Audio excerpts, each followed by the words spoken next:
សួស្តីបងប្អូនទាំងអស់គ្នាយើងមកមើល Honda Dream និង update ថ្លៃ Honda Dream Series 26នេះប្រព័ន្ធ5ប៊ិចបងប្អូន026 5ប៊ិចតែមរចនាការដួលសាខាសៀមរាបបងប្អូនតម្លៃហាងឆេងថ្ងៃនេះនៅសល់2300ជាងបងប្អូន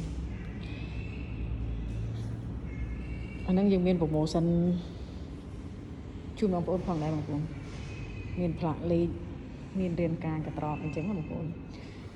ការតេជូន2ឆ្នាំទូទាំងសាខា Honda ទាំងអស់ស្អាតបងប្អូនតែរចនាពណ៌មាសក្រើមព្រើមការរំដួលបងប្អូននេះ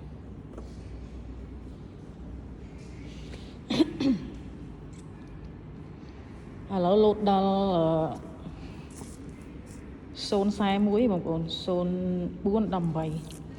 041ក្បាលខ្ពស់ថ្ងៃនេះថ្ងៃ29បងប្អូនយើងអាប់ដេតតម្លៃថ្ងៃ29ចុងខែបងប្អូនតម្លៃវានៅសល់23ជាងឯងបងប្អូនប្រូម៉ូសិនដូចដើមមកផ្លាកលេខហើយមកឈុតវានៅលើហ្នឹងយើងប្រូម៉ូសិនជូនបងប្អូន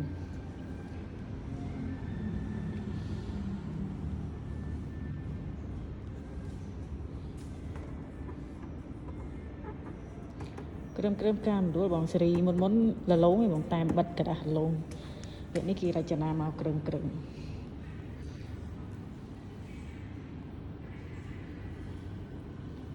ស្អាតបងប្អូនទិញដាច់ក៏បានបងមលុះក៏បានដែរបងមលុះចូលរួមមុនក៏បានរំលោះសុតក៏បានបងប្អូនតម្លៃដូចគ្នាបងមលុះទិញដាច់បងប្អូនអត់នេះ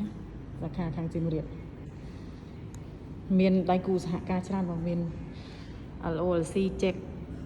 Silida ហើយ On Active People ការប្រាក់ខុសគ្នាតិចមកគ្រាន់ថាលក្ខខណ្ឌក៏វាខុសគ្នាដែរទេណាបងប្អូន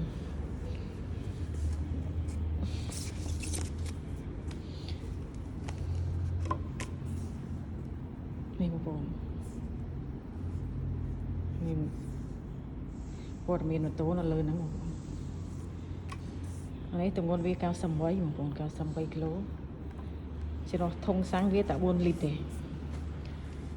នៅខាងនេះពណ៌3ពណ៌ហ្នឹងតម្លៃខុសគ្នាដែរបងប្អូនពីរពណ៌ហ្នឹងតម្លៃរៀងលើពណ៌ខ្មៅ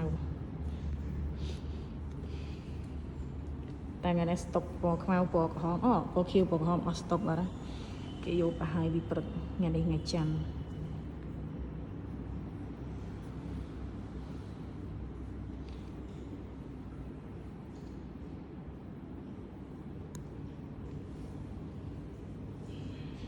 ស្អាត